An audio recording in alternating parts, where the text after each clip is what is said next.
Hey guys, so welcome back to Fig Jam. Today starts the new series of Fresh Build Fridays. So as I've touched on it slightly before in a few of my previous videos, it's just going to be a complete beginner's tutorial. This first episode we're going to basically just look at all the tools, everything that you need to start making coils, to make your very first coil for your RDA, RDTA, RTA. The list is endless. But what we're going to do, we're going to have a look at basically what we need, which can all be found in this, which is the Coil Master Kit. It's not a necessity. You can buy the tools needed separately, which is what I done to start off with. Just bought everything I needed rather than buying a full kit, as at the time I wasn't sure whether it was going to be for me, but having this kit just keeps everything in one place, neat, tidy, and right where your hand is. So without further ado, we'll jump into the video, we'll bring it down to the up and close, and we'll go through the tools needed, and we'll talk a bit about the different types of wires, the differences between them, and we'll do a quick build. Okay guys, so as you can see, what I have here is the Coil Master Kit. Now, as I explained in the intro, it's not a necessity to have the Coil Master Kit to begin your coil building journey. You can buy the stuff separately, all the tools, etc. Most of which you probably have at home at the minute. But we'll have a look inside this, as it does contain everything that we need to build our very first coil. So, here we go. Right, so to start off with, the most important thing in my opinion when first starting out is your ohms reader. Now this one is the 521 Mini tab by Coil Master. Basically your RDA or your tank or whatever you're putting your coils into screws onto here. You've got two options here, you've got meter and fire. We're not going to be too fussy with the fire just at the minute. We're going to talk more about the meter. So when you click it to the meter, it's going to read the resistance of your finished coil. So we'll set this to the side just for a few minutes, and we'll go through the other tools needed. So first and foremost, we need some wire cutters. Now these are third-party wire cutters. They're flush cuts. As you can see, one side of it there is sort of completely flat, which lets you get flush against the posts when you're installing your coil, so you can trim the legs. There's nothing special about them. They are just basically there to cut the wire. Now this kit does come with a set of Coil Master wire cutters, which I have misplaced, typical. But next on the list, we've got some needle nose pliers, which always come in handy, which we will see soon. We've got your angled tweezers, which personally what I use them for mostly is for wicking, and we'll talk more about that when we get to that stage. We've got a set of ceramic tweezers, which to me are a necessity. Just when you're first starting to build coils, the reason why the ceramic tipped tweezers are better, they don't conduct electricity. So when you're firing the coil, you can touch it with the ceramic and it's not going to short out. If you do that with standard tweezers that are just basically made of metal, it is going to cause a short. You could ruin the coil, you could ruin the mod, but more importantly you could cause damage to yourself, which is the last thing that we'll want. We've got two screwdrivers, a flat head and a Phillips head. On this side we have a set of scissors just for trimming your cotton. We've got the Coil Master tool, which I absolutely adore. This one has 3 different sizes of hex keys. You can get other variations which have sort of 2 different sizes of hex keys on either side and a Phillips head, or sometimes you can get it with a flat head. Now this is the most versatile piece of equipment that I've seen. Personally, I started out with these I don't use them anymore. I use a set of precision screwdrivers, which we'll look at in a few seconds. But this is your coil jig. Now, it's a bit of a pain in the ass to get out, so let's just see if we can use the pliers here. There we go. So basically what this is it's a coil winding tool which will give you, when used correctly, it will give you perfectly wrapped coils every single time, guaranteed, if you use it correctly. So let's just, as an example, we'll look at the 3mm. Now hopefully the camera's picking that up there. You can see 3-0. Now that's, let me know that that's a 3mm inner diameter bit.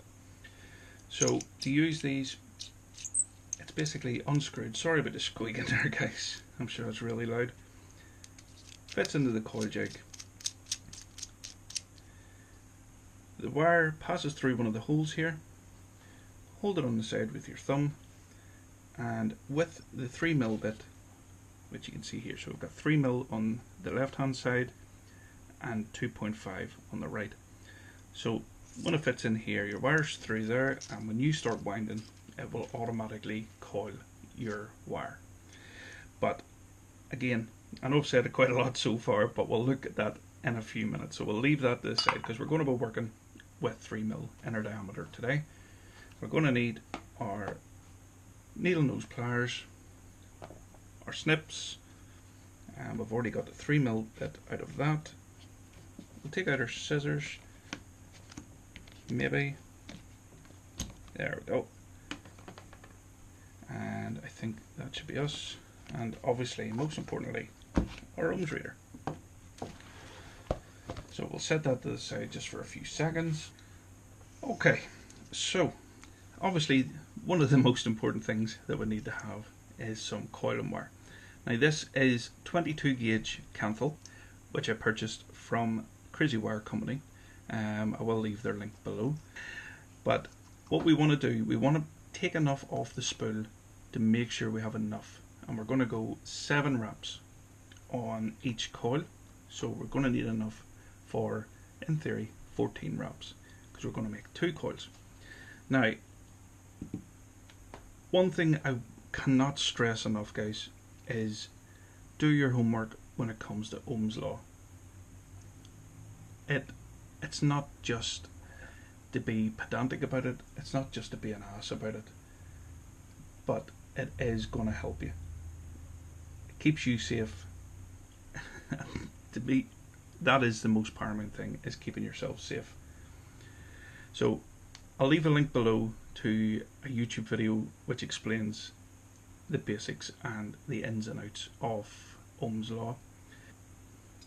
I'll also leave the link below for, it's a website called Steam Engine, which will give you all the information needed when you put in the different parameters of what coil you're building, what wire you're using, what resistance you're going for. It will tell you how many wraps that you need to do. Now, there is, it's a bit of a touchy subject. There are 2 different ways, in my opinion, when it comes to wrapping coils. Now, you can either count half wraps or you don't. Now, before I get into that, we're going to take a strip of this wire. Now, basically that should be enough. Maybe just under a foot of wire. And that should be enough to give us our wraps. What we need to do next is we take our coil jig, as I explained earlier, and it's so easy, it really can't go wrong.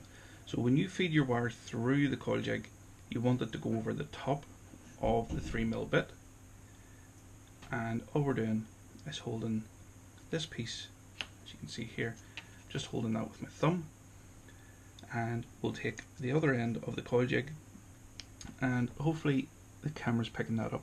As you can see, there is like a small bolt there which catches the wire, and as you start to rotate this piece, it'll continue to bring the wire around and coil it and keep it nice and tight together, which is what we want.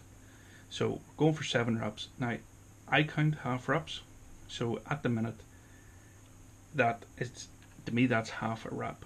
So we're going 1, 2, 3, 4, 5, 6, and 7. So we'll just finish that one off, bring it round to where it meets, and just gently we'll take that out. So as you can see here, the legs aren't overly tidy, so we'll turn the coil round, place it back on, and we'll take our nail nose pliers. We'll just give it a tug down there, and it doesn't need to be 100% neat with your legs, because most of this is going to get trimmed off when it's put in to your chosen atomizer. So we'll take our wire snips again, and we'll just trim this side here, just to give us enough to play with. And that's our first coil completed. Now, as I've said there about the half wraps, now if you have a look here, you can see 1, 2, 3, 4, 5, 6, 7, 8. But this is where the half wrap, non-half wrap headache begins. If you look at this side, you can see that as this leg's coming up and starts to coil, this isn't a full rotation, it's a half rotation. So if we've got half on this side and half on this side, that equals 1. So the way I like to count coils is we've got half, so 1.5, 2.5, 3.5, 4.5, 5.5, 6.5, and a half on the end there brings it up to 7. So some people class it as 8 wraps. Me personally, I class it as 7. So we'll just rinse and repeat until we get another coil. So the other option, if you don't want to use the coil jig, or if you don't have a coil jig, I recommend getting a set of precision screwdrivers. Majority of them will be labelled. I've lost the insert to mine just because I'm so used to using them and I've had them for so long. But the way it goes is, starting from the left hand side, we've got 3.5mm, 3mm, 2.5, 2, 1.5, 1. So because we coiled using the coil jig with a 3mm bit, we're going to use the 3mm screwdriver. Now this is the way that I wrap all my coils, just because I'm so used to doing it with the screwdriver compared to the coil jig. So all we're doing, same sort of process, set the wire, just butt it up against the end of the screwdriver there, hold it with your thumb, and we'll start wrapping. Just try and keep it as close together as you can. So we've got half, 1.5, 2.5, 3.5, 4.5, 5.5, 6.5, and our last half there brings it up to 7. So we'll trim those legs just to tidy it up slightly and give us a bit more room to work with. Just be careful when snipping the wires, guys. They can be very, very springy and sometimes spring off and hit you, which is not pleasant. So as you can see, granted, the one that I made with the coil jig on the right hand side there, slightly tidier than the one used with the screwdriver, but it's just how I feel more comfortable wrapping the coils. So that is our coils wrapped. Now, before we install them, another big necessity needed, which should go without saying, is cotton. Now, there are so many different variations of cotton. You've got your standard organic cotton, you have your cotton pads, you have silica. There's so many variations. Me personally, at the minute, I am using some fuzz by the Orchard Vapor, and as you can see, I use it quite a lot. Now this just comes as a roll, as you can see there, and what we're going to do, we're going to take a bit off, we're going to fluff it out and put it through the center of the coils. Okay, so the RDA we're using today is the Tsunami. It is by Geek Vape. It's 24mm, and in my opinion one of the most easiest RDAs to begin building on. Now we're just going to screw it onto the ohms reader here, and the reason why it's so simple is because of the deck. Now there are a multitude of different types of decks available. This one is referred to as the Velocity style deck with 2 posts and 4 holes. Sometimes you'll have 2 holes, sometimes you will have a block right across the middle with 4 holes, sometimes you'll have clamp systems. The list goes on and on. This one is what we're going to be working with today because it's super easy to build on, and we'll see how we get on with this one. Okay, so as we put the base of the RDA onto the ohms reader, what we're going to do is we're going to install the coils. Now, using the Coil Master tool, as I explained at the start there, you've got 3 different hex key sizes. Now on the side of these, as you can see, hopefully the grub screws have a hex socket. Some will have flat head sockets, some will have Phillips head sockets. Doesn't really matter. Personally, I find that these types of grub screws, they strip quite easily, just being the hex key. But we will push on and hopefully we can get them tightened enough. So as you can see, I've just loosened all the screws there just to give me room to place the coil. So we will take one of our coils, just using the screwdriver here to mount it. Now, just before we put it in, I just want to touch on basically the anatomy of the RDA base here. So we've got 2 posts, as you can see. The one on the right is our positive post, and the one on the left is our negative post. Now, when I turn them around like this way, that makes no sense because they're on the other side. But as you can see, the left post, the negative post, is milled into the deck of the RDA.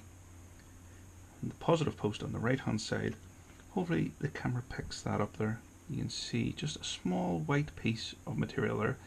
That's called peak, and that's the insulator. And at the very bottom you can see the top of the 510 pin, and that's what makes it the positive post. So with our coil, with the 2 legs, we've got one over and one under.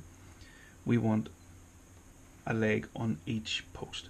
Now, because one's over and one's under, we're going to put the over to the top of the negative post and the under to the bottom of the positive post. So we'll place it in, and what you're looking to do here is just to keep the coil close to the airflow as possible. So we'll keep it round about there. Let's just spin it round to let me get to the negative post first. Not really any particular order needing done here. It's just easier the way the screwdriver is situated at the minute. So you want to tighten the screws down, but not over tighten, because if you over tighten, they can actually split the wire, which is the last thing we want, because we don't want to have to start making another coil from scratch.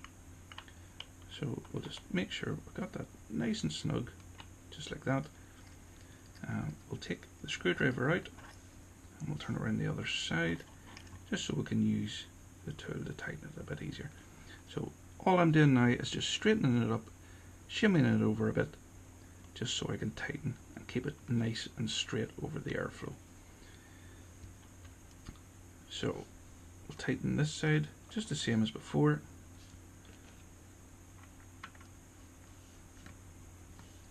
Bit easier on this side, as the key can actually spin around and not hit the ohms reader. So as I said, not over tightened, just enough where it grips it and no more. Just like that. So that's the first one fitted, and all we're going to do, we're just going to move it about a wee bit just to make sure it's lined up nice and center over that airflow. And we'll take our wire snips, and just be careful with your eyes when snipping these, as yeah, it's not pleasant, as I'm sure you can imagine. There we are. If you can catch them, great. Sometimes it's a bit of a pain in the ass to catch them. So just as before, we're going to place the second coil into the other side in exactly the same way. So as you can see there, it's not too bad looking. Has been a while from I've done just a basic round wire build. So it doesn't matter whether you're using Canthal, stainless steel, nichrome 80, flat 60, flat wire, round wire, doesn't matter. The only thing that changes is the resistance. Now with the 22 gauge, if you imagine a drinking straw, so if you have a really thin drinking straw and you take a drink, it'll come up quite slowly if it's quite thin.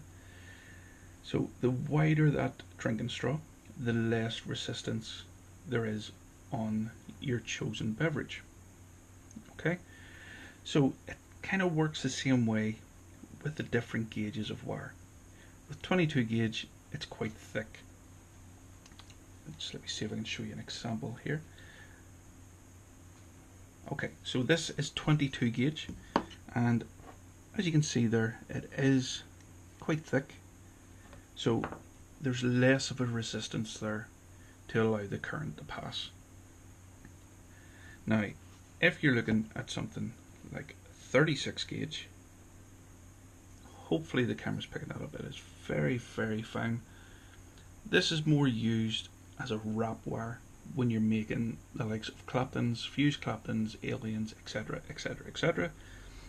But because it is a lot thinner, if you imagine that straw getting a lot thinner, it's going to take more effort for that liquid to pass through the straw. And the same thing applies here, guys. The thinner the wire, the more resistance. It's common sense, but if you're looking into, as I said, if you're looking into your Ohm's law, it's going to explain all that for you. But today we're using, as I said, the 22 gauge Canthal, 7 wraps or 8 wraps, depending on what way you count them, and we'll take a meter reading. Now it is showing as 0.19 at the minute. So what can happen is, before you heat set the coils, which is what we're going to do in a few seconds, the resistance can change.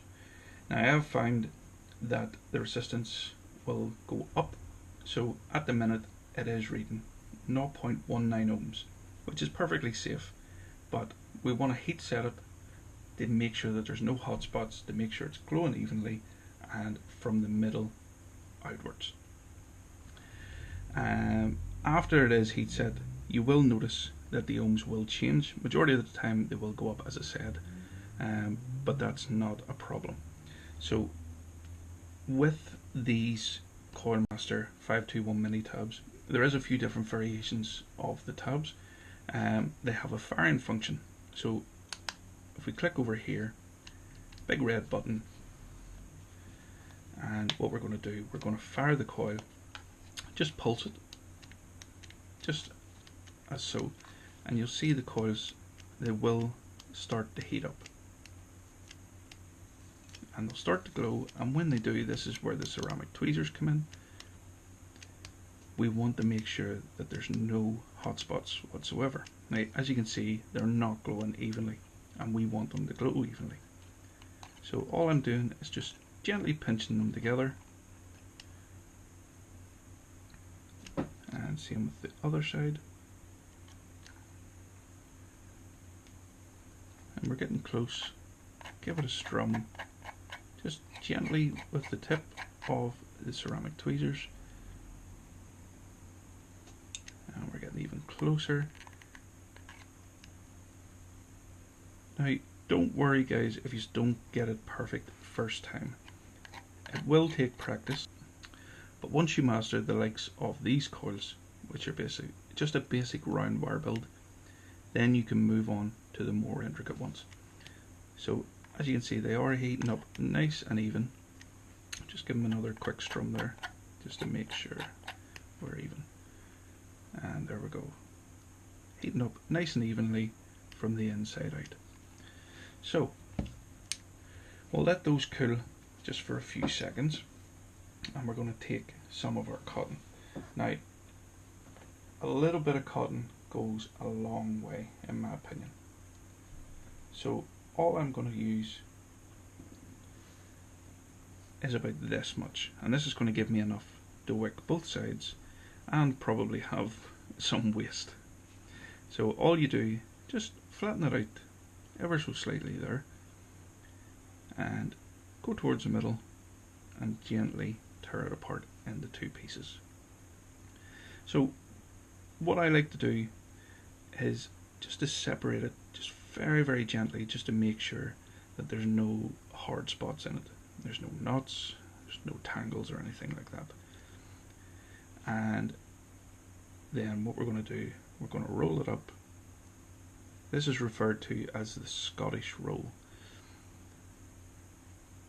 As you can see, and we'll just gently roll it in the hand just to make sure we've got it nice and round. So that's what we want. Now this it is actually far too much cotton, but it's just to make it a bit easier to see in the video, guys. You could probably get away with cutting this one in half, but we'll crack on with this just so it's a bit more easier to explain.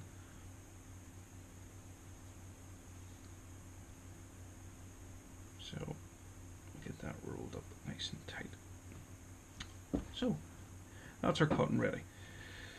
Now just be extra careful, guys, as the coils can hold the heat for quite a long time. So we're going to take our scissors, just have them ready, and we're just pinching very tightly on one end just to make it easier to thread through the coils here. So I'm going to start just sliding it through, and what you're looking for here is a bit of tension, not too much, but you don't want it to slide through very easily as well. So there we go. That feels about nice there. You will know it yourself. If you're struggling to pull the cotton through, or if when you're pulling it through it's starting to split, then you've too much cotton. Take it out, take a piece off, and roll it up again. So with this one, all I do is measure it down to the bottom of the deck and just slightly above. Down to the bottom of the deck and just slightly above.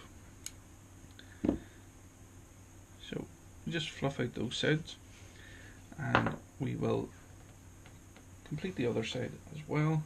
And all I like to do at this point is take the angled tweezers and just gently give it a brush, just to take any extra hard spots out of it there. And I've found that that can help with wicking the juice. Makes it a bit cleaner, and it just wicks juice so much easier. And again, with the angled tweezers, all we're doing is we want to tuck underneath and down the side. Now with this RDA, and basically it goes with any RDA, if you have your cotton over the airflow, it's going to leak because there's nowhere else for the juice to go. So all I'm doing now is making sure that my airflow is cleared of cotton. Hopefully the camera's picking that up. So you want the airflow in this case just to be directly below the coil with no obstructions. So we'll repeat that on the other side. So that is basically it built. So we're going to take some juice, and what we're going to be using is King's Custard banana. I can't even begin to describe how good this is. I absolutely love this. There is a full review coming very, very soon of the range. They also have cinnamon and the original flavour, which is the OG custard. I did a review a while back on the OG custard, but the banana flavour and the cinnamon flavour are the two new additions, so keep an eye out for those. So all we're doing with the juice is for just painting the cotton. Now don't worry if some of the juice goes down the airflow, as it will clear. So just make sure that that cotton is nice and saturated on both sides. And then what I like to do is, just to help it along the way, is change it into fire, and we'll put a drop on the top of the coils. Just give it a bit of a pulse, just to soak it in to the center of the coils there where the cotton is. There we go. Just to make sure that we're not going to get a nasty dry hit, because believe me, it's really not pleasant. So yeah, I'm pretty happy with that kind of saturation.